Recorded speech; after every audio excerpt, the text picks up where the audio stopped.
Hello students, I welcome you my YouTube channel Naveen Sharma biology.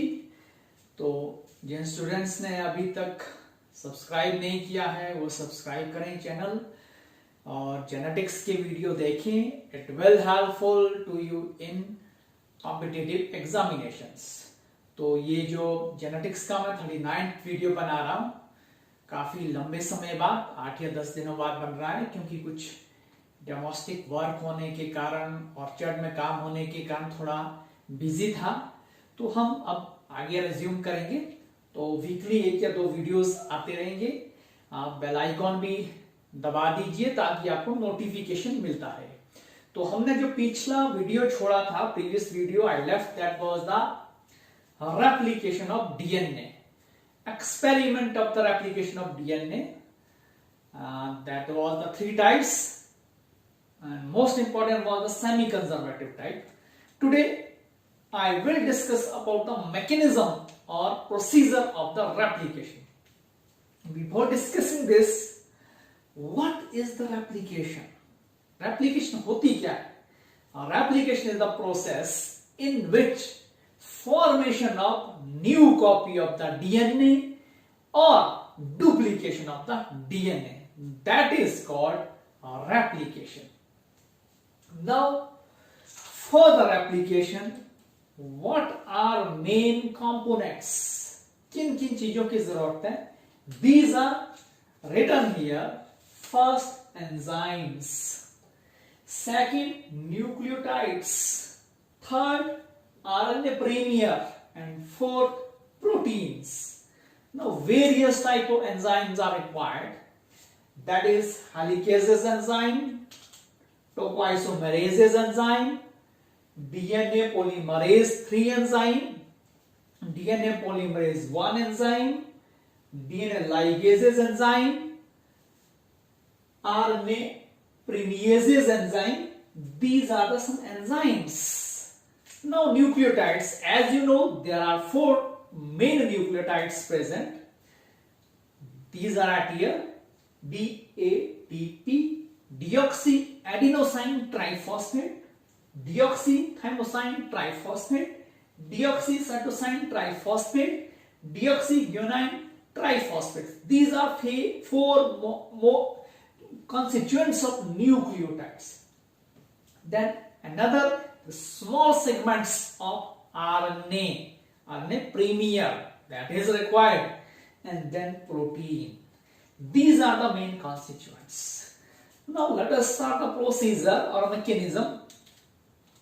In case of procreates and in case of eukaryotes, there is little bit difference in the procedure, in the mechanism. What is the difference? I will discuss here.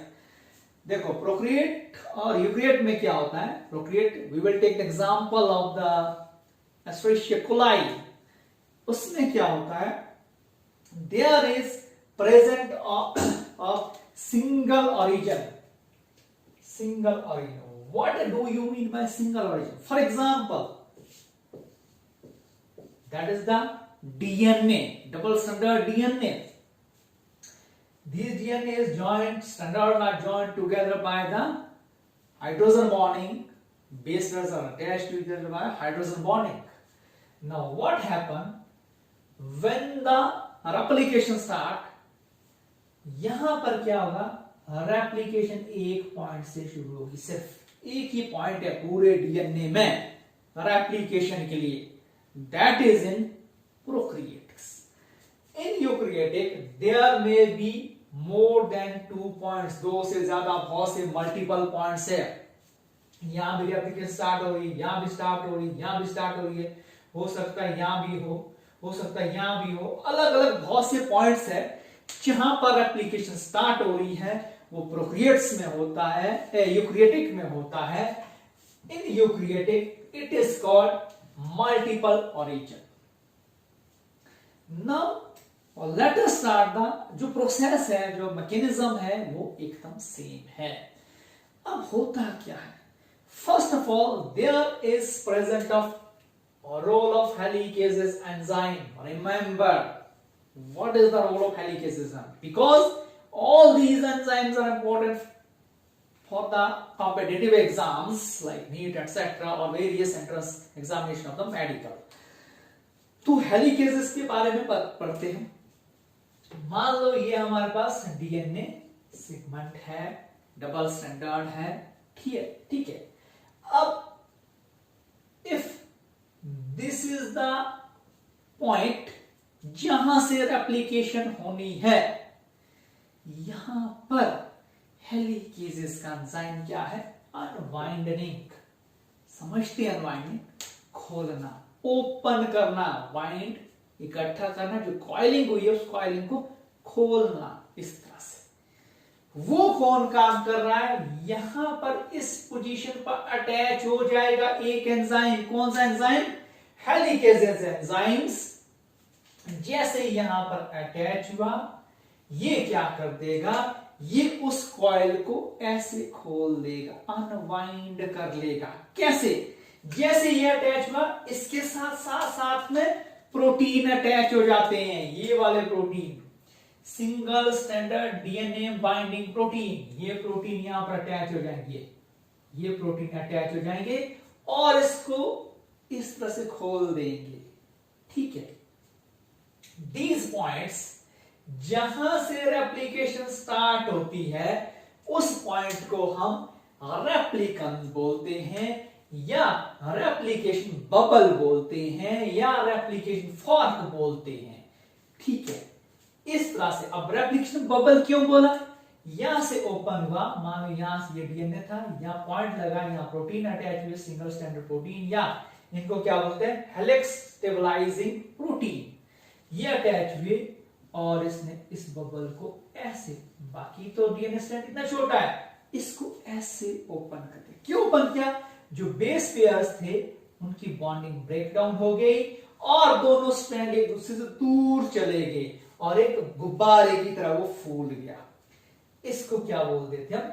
Replication fork, replication bubble, replication loop बोल देते हैं. ये कैसे origin हुआ? Due to presence of helicases enzyme activate this place. जहां से origin होना है रेप्लिकेशन, इस प्लेस को एक्टिवेट किया. किसकी सहायता से?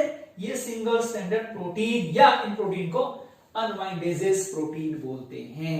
उसने इसको खोल दिया. अब ओपन कर दिया, किसने किया? हेलिकेजेस एंजाइम. अब यहां पर एक प्रोक्रिएटिक में ये काम कौन करता है? Gyrases enzyme. That is important point of view of NEET के लिए इंपॉर्टेंट है गाइरेजेस एंजाइम, याद रखेंगे. अब हम चलते हैं टोपो आइसोमरेजेस एंजाइम. अब जैसे ये ओपन किया, कई बार ओपन करने से जैसे गुब्बारा को फट जाता है, यहां से ये टूट गया, ऐसे टूट गया, फॉर्क टूट गया, और यहां से हमारा डीएनए जिसका अटैच था वो लूप इस तरह से आगे चले हुए, पर यहां से टूट गया ये. ठीक है ना.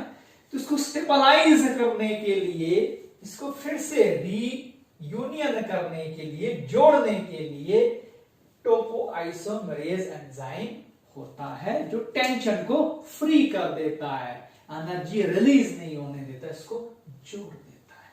ठीक है. 2 एंजाइम का वर्क हो गया. अब इसके बाद क्या होता है? ये सारा प्रोसेस कहां हो रहा है? Inside the nucleoplasm. अब ये न्यूक्लियोप्लाज्म क्या है? जो न्यूक्लियस है, न्यूक्लियस में क्रोमेटिन मटेरियल के सराउंडिंग में जो सेमी फ्लूइड मटेरियल पड़ा हुआ है, न्यूक्लियोप्लाज्म है, वहां पर सारा हो रहा है. उस न्यूक्लियोप्लाज्म में छोटे छोटे पीसेस पड़े हुए हैं. किसके? न्यूक्लियोटाइड्स एक दूसरे के साथ जोड़कर छोटे छोटे पीसेस बनाए, 4-4, 5-5 न्यूक्लियोटाइड्स एक दूसरे के साथ जोड़कर आरएनए प्रीमियर बना चुके हैं. क्या बना चुके? आरएनए प्रीमियर बना चुके. वो यहां पर कहां पड़ा हुआ है? न्यूक्लियोप्लाज्म के अंदर, और उसके अंदर ये डीएनए, वहां ये आरएनए प्रीमियर्स पड़े. अब अगर ये 5 एंड है इसका, किसका? मान लो हमने ये वाला डीएनए लिया, ये वाला डीएनए ले लिया हमने, ये वाला. अगर ये 5 एंड है, ठीक है, ये क्या? यहां पर ये 3 एंड हुआ. ये 5 है, ये यहां पर 3 हुआ। ठीक है, अब ये ओपन हो चुका है इन दोनों एंजाइम्स की सहायता से। अब ये कहां पर प्रेजेंट था, हमने बोला न्यूक्लियोप्लाज्म में, इसमें ये आरएनए प्रीमियर पड़े थे। ये आरएनए प्रीमियर यहां पर एक और एंजाइम होता आरएनए प्रीमियेज एंजाइम, इनको एक्टिवेट कर देता आरएनए प्रीमियेज एंजाइम, और ये यहां पर इस तरह से अटैच हो जाएगा। आरएनए प्रीमियर अटैच हुआ, कहां पर अटैच हुआ ये याद रखना है, 5 to 3 डायरेक्शन में हमेशा फॉर्मेशन होता है डीएनए का। अगर 5 एंड है तो यहां पर आरएनए प्रीमियर अटैच हुआ। किसने एक्टिवेट किया इसको, आरएनए प्रीमियेजेज एंजाइम ने।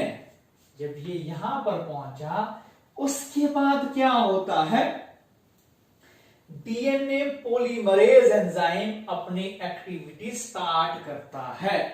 किसकी हेल्प से, एटीपी एंड मैग्नीशियम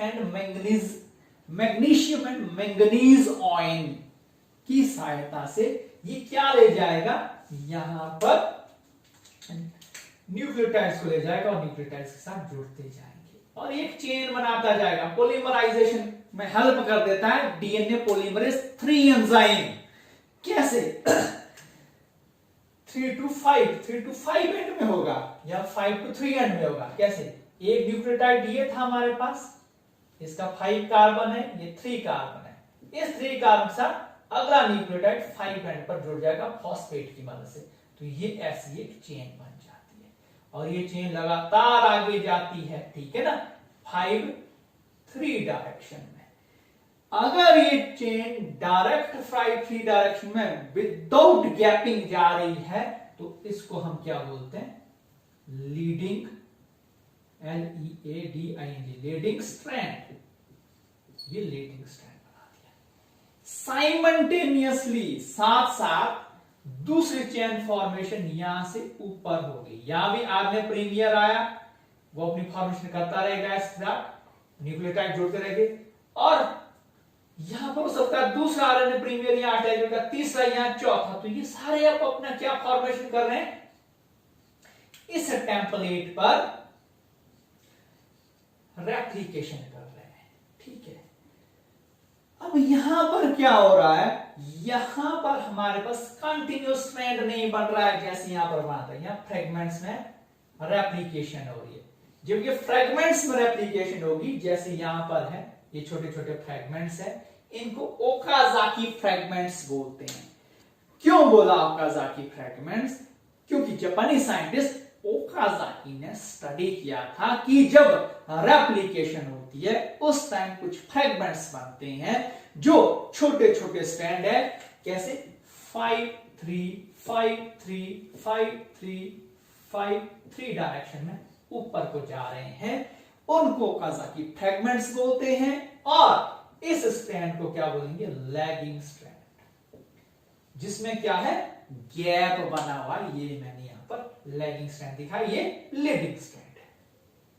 ठीक है, अब किसका रोल यहां पर है, आरएनए, सॉरी, ये जो फ्रेगमेंट्स बन गए, अब क्या होगा, इन फ्रेगमेंट्स को आपस में सील करने के लिए एक और एंजाइम हमारे पास होता है, सीलिंग एंजाइम होता है, जो आपने पहले भी पढ़ा है, that is DNA ligases enzyme. It will helpful in sealing this lagging strand to each other. That is also important for NEET examination. अब यहां तक क्लियर हो गया, ये हमारे पास डीएनए के पूरा रेप्लिकेशन हो गई है, रेप्लिकेशन कंप्लीट हो गई है। तो किन एंजाइम्स का रोल यहां पर है, हमारे पास इन सारे एंजाइम्स का रोल है। अब एक और एंजाइम रहता है, that is DNA polymerase 1, that is also most important enzyme. Why, because it's proof reading enzyme, it is DNA repairing enzyme. What type of repair, कैसे रिपेयर करता है, कई बार हमारे पास इस तरह का ये बन गया, मान लो ये रेप्लिकेशन होने से हमारे पास ये डीएनए बन गया, इस तरह से ये डीएनए बन गया। ठीक है, एक ये वाला और एक ये डीएनए बन गया। हो सकता है यहां पर बेस पेयरिंग सही नहीं जो होनी चाहिए थी ATGC, हो सकता है मान लो M कोई और केमिकल या सेगमेंट यहां पर M लग गया, तो वो नहीं अटैच हो सकता A के साथ, तो उसको रीड कर लेता है कौन सा एंजाइम, DNA पॉलीमरेज 1। इस जब इसको रीड कर लेगा, इसकी रिपेयर करेगा और यहां पर बेस पेयर T को ले आएगा और प्रूफ रीडिंग करके इसकी रिपेयर कर देगा। That enzyme is DNA polymerase helpful in replication. That is about the replication. तो इसमें जितने भी एंजाइम्स हैं वहां कहीं से भी आपको एग्जाम्स में क्वेश्चन पूछा जा सकता है। In next video we will study about the protein synthesis. तो ये जो टॉपिक्स है न्यूक्लिक एसिड के बाद, ये सारे मॉलिक्यूलर बायोलॉजी के टॉपिक है। मैं इसको किस में ले रहा हूं, जेनेटिक्स में। Thank you so much.